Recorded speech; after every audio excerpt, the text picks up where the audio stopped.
How to fix this account is currently logged on TikTok. If you're encountering the this account is currently logged message on TikTok, it typically indicates that TikTok has temporarily restricted access to your account due to security concerns such as suspicious activity or multiple failed login attempts.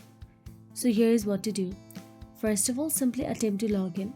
Open the TikTok app and try logging in using your usual method, phone number or username. If you see the lock message, proceed to the next step.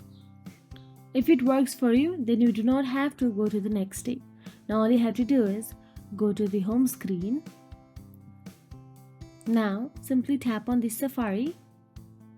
Once inside Safari, in the search address bar, simply type down the TikTok support and hit enter.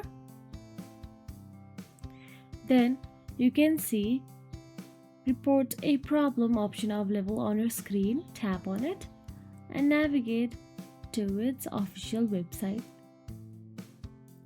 Now what you have to do is simply fill out the form of the report a problem and describe your issue in detail and submit the report to the TikTok support.